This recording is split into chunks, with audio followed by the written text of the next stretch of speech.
దువ్వాడ శ్రీనివాస్ రాష్ట్ర ఉప ముఖ్యమంత్రి పవన్ కళ్యాణ్ పై చేసిన ఆరోపణలు అవాస్తవమని ఉమ్మడి చిత్తూరు జిల్లా జనసేన పార్టీ అధ్యక్షులు డాక్టర్ పసుపులేటి హరిప్రసాద్, నగర అధ్యక్షుడు రాజారెడ్డి, రాష్ట్ర కార్యదర్శి సుభాషిణిలు తీవ్రంగా ఖండించారు.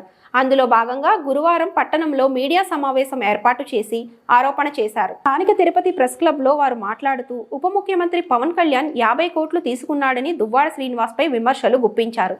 పవన్ కళ్యాణ్ సినిమాలు తీస్తే రోజుకు 2 కోట్ల రూపాయలు వస్తాయనే విషయం దువ్వాడ శ్రీనివాస్ గుర్తుంచుకోవాలన్నారు. ప్రజల కోసం తన లగ్జరీ జీవితాన్ని పక్కన పెట్టి ప్రజాసేవకై తమ నాయకుడు రాజకీయాల్లోకి వచ్చాడని గుర్తు చేశారు. రాష్ట్రంలో 18 మంది ఎమ్మెల్యేలు ఉంటే ఏ పార్టీకైనా ప్రతిపక్ష హోదా వస్తుందనే విషయం వైఎస్ఆర్సీపీ వాళ్లకు తెలిసినా ఏ ముఖం పెట్టుకొని ప్రతిపక్ష హోదా ఇవ్వాలని అడగడం సిగ్గుచేటు అన్నారు. ఈ మీడియా సమావేశంలో హేమకుమార్, రాజమోహన్, సుమన్ బాబు, మునుస్వామి ఆనంద్, రాజేష్ ఆచారి, వినోద్ కిషోర్, ఆది, రమేష్ శేషాద్రి తదితరులు పాల్గొన్నారు. చేసుకునే ఒక వ్యక్తి ఈరోజు ఆకాశమంత ఎత్తున్న పవన్ కళ్యాణ్ గారిని ఈరోజు ఎన్డీఏ ప్రభుత్వం రాష్ట్రంలోనే కాదు దేశంలోనే నిలబడ్డానికి కారణమైన పవన్ కళ్యాణ్ గారిని రాష్ట్రమంతా దేశమంతా అంటుంటే ఈ శృంగారాల శ్రీనివాస్ మొన్న అసెంబ్లీ బయట వచ్చి ఇష్టం వచ్చినట్టు కారు కూతలు కూశాడు.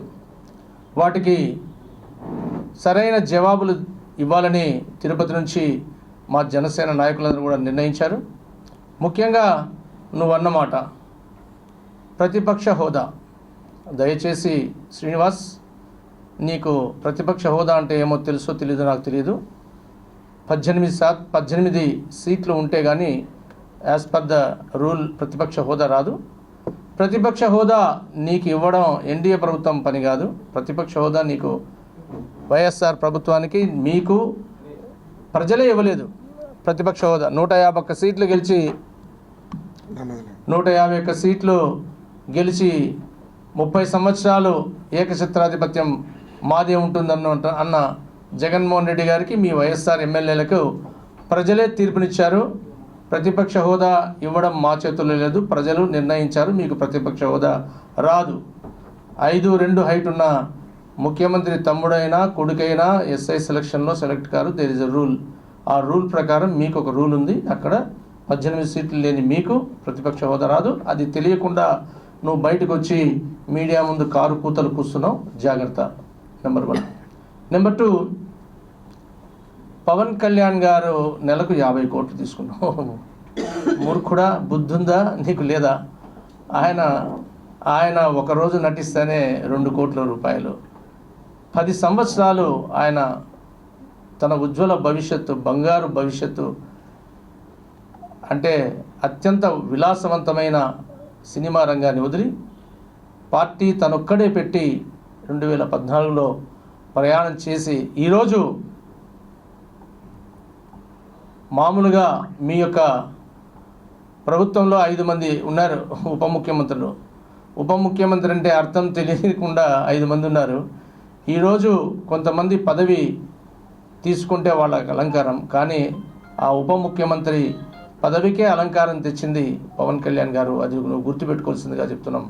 శ్రీనివాస్, శృంగాల శ్రీనివాస్, ఆయన డబ్బే సంపాదించాలనుకుంటే ఆయన సినిమా రంగమే ఆయనకి, కానీ తనకు ప్రజలకు సేవ చేయడమే లక్ష్యంగా ముందుకొచ్చాడు. మళ్ళీ ఇంకొక మాట చెప్పావు, మా జగనన్న సభలకు తోలితే వచ్చే జనాలు కాదు, అందరికీ తెలుసు జగనన్న సభలు ఎలా పెట్టారు, ఏంటి, జనాలు ఎలా వచ్చారని. పవన్ కళ్యాణ్ గారు వస్తే సముద్రం ఈనిందా, చీమల పుట్ట పగిలిందా అన్నట్టు 10 సంవత్సరాల నుంచి ప్రతిపక్షంలో ఉన్న ఆయన వెంట ప్రజలు ఎలా వచ్చారో ప్రజలకు మనం చెప్పాల్సిన అవసరం, నువ్వు చెప్పాల్సిన అవసరం లేదు. అదే మీ వైఎస్ఆర్సీపీ యొక్క మీటింగులు ఎలా పెట్టారో ప్రజలందరికీ తెలుసు. 3వది, మేమేమన్నా దోపిడీలు, దొంగతనాలు, లంచాలు ఏమైనా తీసుకున్నామా, మా మీద ఏదో మాట్లాడితే కేసులు పెడుతున్నారో అంటున్నావు. మీరు ఏ దోపిడీ చేశారో ప్రజలందరూ కళ్ళారా చూశారు కాబట్టి రోడ్డు పక్కన ఆ రోజు ఇసుక మేటలు వేసి దోపిడీ చేశారు. ఎర్రచందనం స్మగ్లింగ్ చేసి దోపిడీ చేశారు. ఫారెస్టులను ఆక్రమించుకున్నారు. లిక్కర్ వ్యాపారంలో టెంకాయకున్న వంకాయకున్న పేటీఎం ఉండేది, లిక్కర్లో క్యాష్ డీలింగ్ పెట్టి ఎలా సంపాదించారు, ఇవన్నీ లెక్కలు మా పవన్ కళ్యాణ్ గారు ఎప్పుడు చెప్తుంటారు. నాకు తిక్కుంది, దానికి లెక్క ఉందని. మీరు అంటున్నారే దోపిడీలు చేసామా, దొంగతనం చేసామా, మీ దోపిడీని ఒక్కటొక్కటి ఫారెస్ట్ దోపిడీ ఏంటి, రెడ్ శాండల్ దోపిడీ ఏంటి, లిక్కర్లో దోపిడీ ఏంటి, ఇప్పుడు వేశారు కమిషన్, మీరు చూసారో లేదో, లిక్కర్ మీద కమిషన్ వేశారు, ఇసుక దోపిడీ ఎలా చేశారో ఒక్కొక్కటి సాక్ష్యాధారాలతో ముందు చూపిస్తాం. ఖచ్చితంగా నువ్వు ఏవైతే ప్రశ్నించావో వాటన్నిటి కూడా ఆన్సర్ త్వరలో ఉంది. అలాగే ఈ శృంగారాల శ్రీనివాస్ ఇంకొకసారి నోరిప్పితే ఏం చేస్తారో ప్రజలే నిర్ణయిస్తారు. ఖచ్చితంగా చెప్తున్నాం, పవన్ కళ్యాణ్ గారు ఈరోజు రాష్ట్ర దేశ ఎన్డీఏ ప్రభుత్వం నిలబడడానికి ముఖ్య కారకుడైన నాయకుడు. అటువంటి నాయకుడిని ఇంకొకసారి నువ్వు మాట్లాడితే ఈ శృంగారాల శ్రీనివాస్కి ఆన్సర్ జనసేన నాయకులే చెప్తారు. పవన్ కళ్యాణ్ గారు ఆకాశం అయితే నువ్వు ఆయన మీద ఉమ్మాలని చూస్తే నీకే అదంతా పడుతుందని తెలుసుకోవాలని దువ్వాడ శ్రీనివాస్కి తెలియజేస్తూ ఖచ్చితంగా చెప్తున్నాం. పవన్ కళ్యాణ్ గారు నువ్వు అన్నావు ఏం చేశాడు, ఎందుకు ప్రశ్నించాడు, గొంతు మూగపోయిందా అని. మొన్న కడప జిల్లాలో వీరబల్లిలో ఒక ఉద్యోగస్తుని అమానుషంగా మీ వైఎస్ఆర్సీపీ నాయకులు కొడితే హుటాహుటను వచ్చి అతని వైపు నిలబడి, ఆ ఉద్యోగస్తుని వైపు నిలబడి మాట్లాడాడు పవన్ కళ్యాణ్ గారు. ఏ రోజు ఏ నాయకుడు కూడా అరకు అడవుల్లోకి వెళ్ళాలంటే నక్సలైట్ల భయంతో గజగజ వణికిపోయే చోట చెప్పులు లేకుండా వెళ్ళి ఈరోజు ఆ యొక్క అరకు ప్రాంతంలో కంప్లీట్గా రోడ్లు వేయిస్తున్న నాయకుడు పవన్ కళ్యాణ్ గారు. గ్రామ స్వరాజ్యం దేశ స్వరాజ్యం అన్న గాంధీజీ కలలుగన్న ఆ మాటని నిజం చేసే విధంగా పంచాయతీరాజ్ శాఖ తీసుకొని ఈరోజు ఒకే రోజు 13,326 గ్రామ సభలు పెట్టి గ్రామ స్వరాజ్యాన్ని తీసుకురావాలి, గ్రామం పటిష్టంగా ఉంటే రాష్ట్రం దేశం బాగుంటుందని పవన్ కళ్యాణ్ గారు అడుగులు ముందుకు వేస్తున్నారు. ప్రజలు ఇవన్నీ చూస్తున్నారు, నువ్వు చెప్పాల్సిన అవసరం లేదు. ఈరోజు అత్యధికంగా ఫండ్స్ గ్రామాలకు రిలీజ్ అయ్యాయి. వాటర్ సప్లైకి అయితే ఏమి, రోడ్లకైతే ఏమి వేల కోట్లు తీసుకొచ్చింది పవన్ కళ్యాణ్ గారు. ఆ శాఖని ఈ యొక్క శృంగారాల శ్రీనివాస్కి మేము తెలియజేస్తున్నాం. అలాగే ముఖ్యంగా ప్రశ్నించడం మా నాయకుడికి తెలుసు. ఆ రోజు బీజేపీతో అలయన్స్లో ఉండి కూడా విశాఖ ఉక్కు ఆంధ్రుల హక్కు అని ప్రశ్నించిన నాయకుడు పవన్ కళ్యాణ్ గారు, అమిత్ షా గారిని కలిసిన నాయకుడు పవన్ కళ్యాణ్ గారు. ఈరోజు ఆ ప్రశ్నకు సమాధానంగా వేల కోట్లు విశాఖ ఉక్కుకు వచ్చి ఈరోజు విశాఖ ఉక్కు పరిశ్రమ నిలబడిందంటే దాని వెనుకల ఉన్న వ్యక్తి పవన్ కళ్యాణ్ గారిని ప్రజలందరికీ తెలుసు. ఈ యొక్క శృంగారాల శ్రీనివాస్ మాట్లాడినంత మాత్రాన ఆకాశం చిన్నబోదు, సూర్యుడికి మబ్బులు అడ్డం రావు అనే విధంగా పవన్ కళ్యాణ్ గారి యొక్క చేసే ప్రతి ఒక్క పనిని కూడా ప్రజలు చూస్తున్నారు. ప్రజలు సామాన్యంగా నాయకులు వస్తే వాళ్ళ అధినాయకుడికి ఫ్లెక్సీలు కడతారు. రాబో రోజుల్లో ప్రజలే పవన్ కళ్యాణ్ గారి ఫ్లెక్సీలు కట్టేది వస్తుంది. ఆయన మంచితనానికి, ఆయన కష్టపడుతున్న తీరుకు ఖచ్చితంగా చెప్తున్నాం. ఈ ఎన్డీఏ ప్రభుత్వం నిన్నైతే ఏదైతే పవన్ కళ్యాణ్ గారు చెప్పారో, ఎన్డీఏ ప్రభుత్వం రాబో రోజుల్లో పటిష్టంగా ఉండి ప్రజల శ్రేయస్సు కొరకు పనిచేస్తుంది, కానీ ఎన్డీఏ ప్రభుత్వం స్వార్థానికి పనిచేయదు అనే విషయాన్ని ప్రజలే తెలుసు. ఈరోజు 150 సీట్లని 11 సీట్లకి కిందికి కొట్టారంటే ప్రజలు ఇచ్చిన తీర్పు అది, మీరు గుర్తుపెట్టుకోవాలి. ప్రజలు శ్వాస పీల్చుకున్నారు ఎన్డీఏ ప్రభుత్వం రావడంతో. ఒక రాక్షస సామ్రాజ్యాన్ని జగన్మోహన్ రెడ్డి నిన్ను అధపాతాలనికి తొక్కుతాను, మహిషుని కొమ్ములు విరుస్తాను అని ధైర్యంగా ఆ రోజు చెప్పి ఏదైతే చెప్పాడో చేసి చూపించిన వ్యక్తి పవన్ కళ్యాణ్ గారిని మరొకసారి తెలియజేస్తూ, ఖచ్చితంగా ఈ జనసేన ఎన్డీఏ ప్రభుత్వం ప్రజల ప్రభుత్వం, ప్రజల మేరకు పనిచేసే ప్రభుత్వం.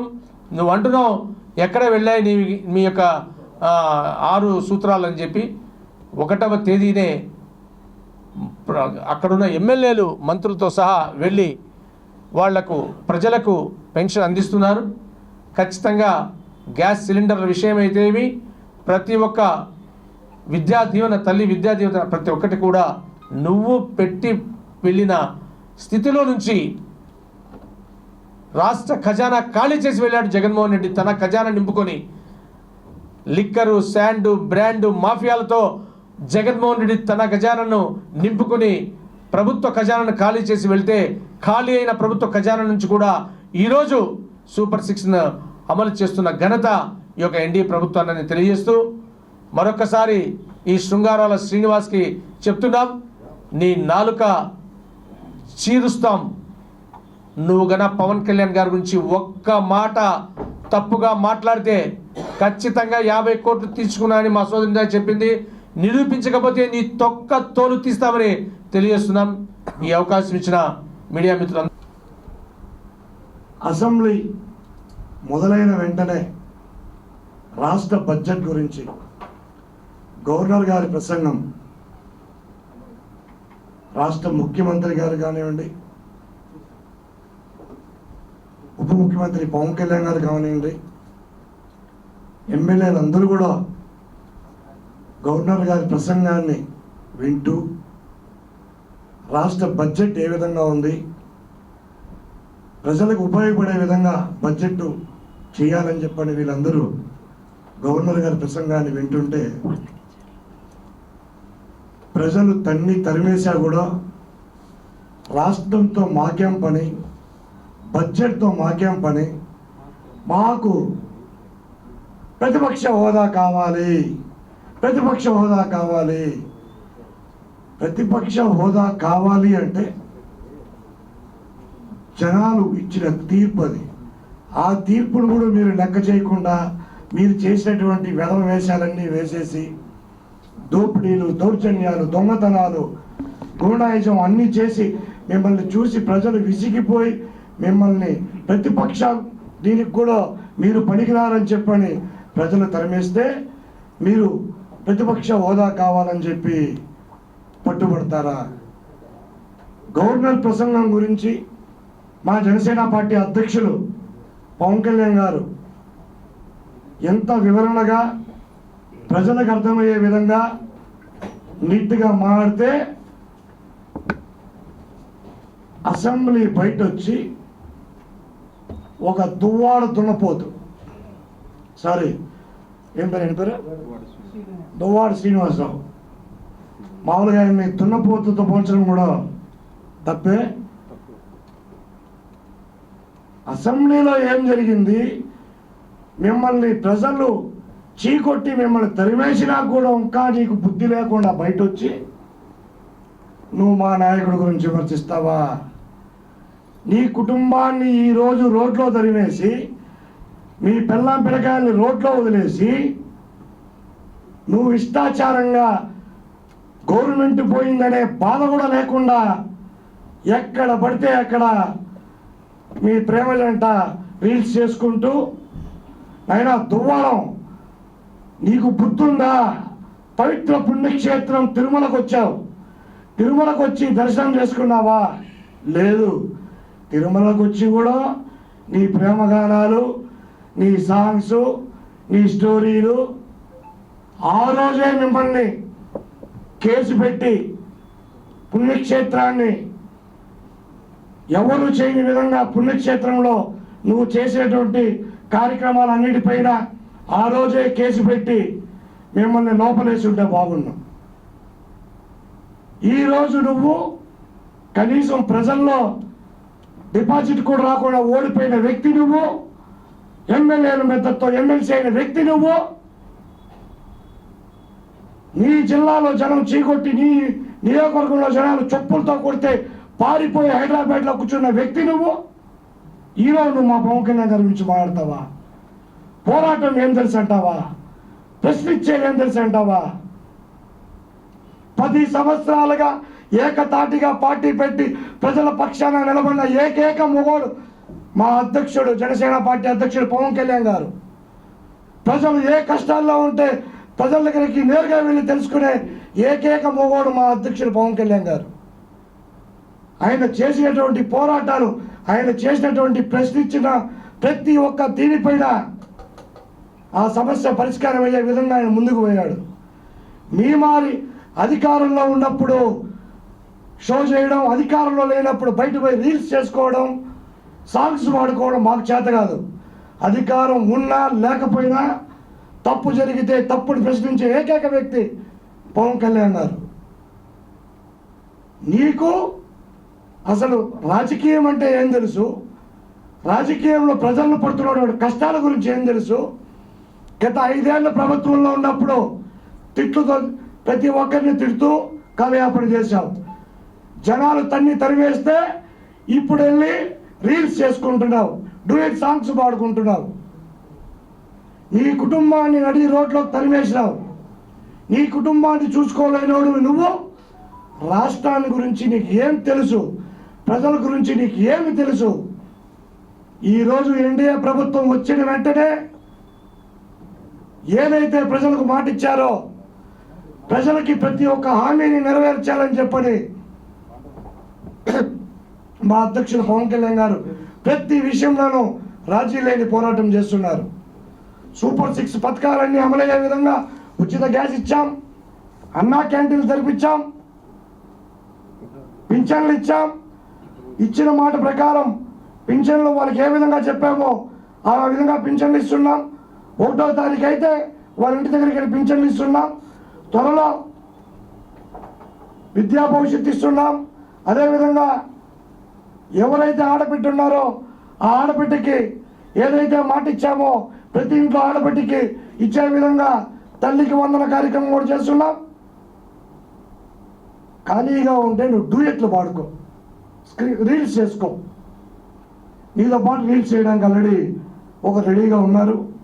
హ్యాపీగా వెళ్ళి నువ్వు రీల్స్ చేసుకో.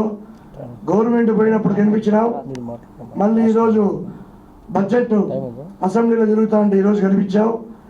మిమ్మల్ని ఎవరిని నమ్మే ప్రసక్తే లేదు. ప్రజలు కూడా మీరు చేసినటువంటి అరాచకాలు, దోపిడీలు, దొంగతనాలు ఇవన్నీ కూడా ప్రజలు చూసే మిమ్మల్ని ప్రతిపక్ష హోదా కూడా ఇవ్వకుండా మిమ్మల్ని ఇంట్లో కూర్చోబెట్టారు. ఇంకొకసారి మా నాయకుడు గురించి మాట్లాడితే దువ్వాడు శ్రీనివాసరావు గారికి నీ నియోజకవర్గంలో ప్రజలు మా నాయకుడైనా చెప్పు మాత్రమే చూపించారు. ఈసారి మా నాయకుడి గురించి మీరు మాట్లాడితే మీ నియోజకవర్గంలో, మీ జిల్లాలో ప్రజలు అదే చెప్పు తీసుకొని మిమ్మల్ని కొట్టి కొట్టి తరుముతారు. ఖబర్దార్ దువ్వాడ దున్నపోతు. నిన్న దువ్వాడ మాట్లాడిన మాటలు మేము జనసేన పార్టీ నుంచి ఖండిస్తున్నాం. ముఖ్యంగా నిన్న ఆయన అన్నాడు 50 కోట్లు నెలకు చంద్రబాబు నాయుడు గారు ఇస్తున్నారంట. మన దివ్యల మాధురి ఏమైనా మీకు ఏ టైంలో చెప్పింది? నేను ప్రశ్ముఖంగా అడగకూడదు. మీకు ఎప్పుడు చెప్పింది? మరి దివ్యల మాధురి చెప్పిందా, లేకుంటే మీరు దివ్యల మాధురి ఇద్దరు ఏమన్నా ఎక్కడన్నా ఉన్నప్పుడు అక్కడ ఇచ్చేటప్పుడు మీరు చూసారా? సాక్ష్యాలు లేకుండా పిచ్చ పిచ్చ కూతలు కూస్తే దువ్వాడ నిజంగానే చాక్లెట్ డే అంట. మొన్న మీ వేషాలు సోషల్ మీడియాలో చూడలేకపోతున్నాం. చిన్న పిల్లలతో సహా అసహించుకుంటున్నారు. మీ వయసు ఎంత, మీరు చేసే చేష్టలు ఎంత? మీకు సిగ్గు లేకపోతే మా పిల్లలు సోషల్ మీడియా ఇట్లా అంటుంటే నీ వీడియోలు వస్తా ఉన్నాయి. మొన్న మా చిన్న బాబు ఓపెన్ చేసి చూస్తున్నాడు, దాంట్లో చాక్లెట్ డే. ఈ చాక్లెట్ నువ్వు కూడా స్వీట్గా ఉంటావు కాబట్టి నువ్వు కూడా తిను. Kiss day. వాయమ్మ, మీ వేషాలు చూడలేకపోతున్నాం. నీ వయసుకు తగ్గ చేష్టలు ఏ రోజైనా చేసావా దువ్వాడా? ఈరోజు నీకు వయసుకు మించిన, నీ అర్హతకు మించిన మాటలు మాట్లాడితే పళ్ళు రాలగొట్టి చేతిలో పెడతాం. 50 కోట్లు ఇచ్చినట్టు నువ్వు నిరూపించకపోయినావంటే నీ పళ్ళు రాలగొట్టి చేతిలో పెడతామని మరొకసారి తెలియజేసుకుంటున్నాం. నిజంగా పవన్ కళ్యాణ్ గారు ఒక నీతి నిబద్ధతతో వ్యవహరించే వ్యక్తి. ఈరోజు ఆయన ఆస్తులు చేతిలో ఉండే చిల్లి గవ్వతో సహా అందరికీ పంచిపెట్టే వ్యక్తి. మీ బతుకులకి ఫ్లడ్స్ వచ్చినప్పుడు ₹1 కోటి అనౌన్స్ చేశాడు జగన్మోహన్ రెడ్డి. ఎక్కడ చచ్చాడు? ఇంతవరకు అది ఇచ్చినట్టు దాఖలాలు కూడా లేవు. ఏం చేశారు మీరు? బుద్ధి ఉందని అడుగుతున్నా. మళ్ళీ బుద్ధుల గురించి, సిద్ధుల గురించి పెద్ద పతివ్రతలాగా నువ్వు మాట్లాడదు దువ్వాడా. నువ్వు చేసేవన్నీ ఏం నేను కొన్ని మాటలు మాట్లాడలేకపోతున్నాను. అర్థం చేసుకోవాలి. మినిమం డిగ్రీ ఉండాలి అర్థం చేసుకోవాలంటే. నీకు మామూలుగా ఉండదు. ఈ ఆంధ్రాలో వ్యాపారాన్ని ఎలగబెట్టలేవు కానీ పోయి ఎక్కడో తెలంగాణలో చేసుకుంటున్నావు. నిన్ను తరిమినారు నీ ఊర్లో సిగ్గు లేకుండా. కుటుంబాన్ని రోడ్ల పాలు చేశావు. ఈరోజు కన్న కూతురిని అనకూడని మాటలు మాట్లాడినోడివి నువ్వు ఈరోజు వచ్చి పవన్ కళ్యాణ్ గారి గురించి శుద్ధులు చెప్తున్నావు. మర్యాదగా మాట్లాడేటప్పుడు ఆచితూచి మాట్లాడే పవన్ కళ్యాణ్ గారు లాంటి వ్యక్తి ఈరోజు పంచాయతీరాజ్ వ్యవస్థలోనే ఒక ఐకాన్గా నిలబడినటువంటి వ్యక్తి పవన్ కళ్యాణ్ గారు ఈరోజు ఆ వ్యవస్థను ఎంత కూలంకుషంగా ఆయన నిజంగానే ఒక సర్వే చేసినట్టుగా ప్రతి ఒక్కళ్ళని హక్కును చేర్చుకున్నటువంటి వ్యక్తి. విలేజ్ డెవలప్మెంట్ దగ్గర నుంచి ప్రతి ఒక్కళ్ళ పంచాయతీలలో ఈరోజు ఎంతోమంది హర్షం తెలియజేసుకుంటున్నారు. ఎందుకంటే పవన్ కళ్యాణ్ గారు లాంటి వ్యక్తి రావడం పంచాయతీ శాఖ చేసుకున్న అదృష్టం అని చెప్పి చెప్తున్నారు పెద్దలంతా. ఎంతోమంది సర్పంచులతో ఎక్స్ సర్పంచులతో మాట్లాడితే వాళ్ళు చెప్పిన విషయాలు ఇవి. మీకు అసలు అసెంబ్లీలోకి ప్రతిపక్ష హోదా ఎందుకు వస్తుంది? మీరు జర్మనీకి వెళ్ళండి, కళ్యాణ్ గారు చెప్పినట్టు. మీరు జర్మనీకి కూడా కాదు, మిమ్మల్ని ఏ అండమానుకో పంపించినా మీకు సిగ్గు రాదు. బుద్ధి లేని మాటలు, సిగ్గులేని మాటలు, రోడ్డు మీదకి వచ్చి ఏదో ఒకటి మాటలు మాట్లాడేస్తే ఈయనంతా వెలగబెట్టేసినట్టు, ఈయనంతా ఏదో చేసేసినట్టు మాట్లాడుతున్నాడు. నేనే అంత మొత్తం సోషల్ మీడియా అంతా మీ రసిక పనులు తప్ప మీరు ఏం చేస్తున్నారు చెప్పండి? ప్రజల కోసం ప్రజల గొంతుకగా అన్న నిలబడ్డారా ఏ రోజన్నా? వైసీపీ పార్టీలో ఒక్కడన్నా కరెక్ట్గా మాట్లాడుతున్నాడా ప్రజల పక్షాన? మేము అందరికీ సంక్షేమ పథకాలు ఇచ్చాం. మా జగన్మోహన్ రెడ్డి ఇచ్చాడు. ఎక్కడి నుంచి ఇచ్చాడు? ఏం వాళ్ళ ఆయన సంపాదించిన ఇడుపులపాయలో డబ్బులు తీసుకొచ్చి ఇచ్చాడా? లేకుంటే దివ్యల మాధురి సంపాదించుకొచ్చింది ఏమైనా వచ్చి ఇచ్చాడా? ప్రజల సొమ్ము, ప్రజల ఆస్తులు తాకట్టు పెట్టి సిగ్గులేని చేష్టలు చేసినటువంటి వ్యక్తి జగన్మోహన్ రెడ్డి. ప్రజల డబ్బులంతా వృధా చేసి ఖజానాన్ని సున్నా చేసి పెట్టింది కాక ఈరోజు మళ్ళీ ఏ ముఖం పెట్టుకొని మీరు సిగ్గు లేకుండా వస్తారు అసెంబ్లీలోకి రాకపోతే ఇంకా తీసేస్తారు కాబట్టి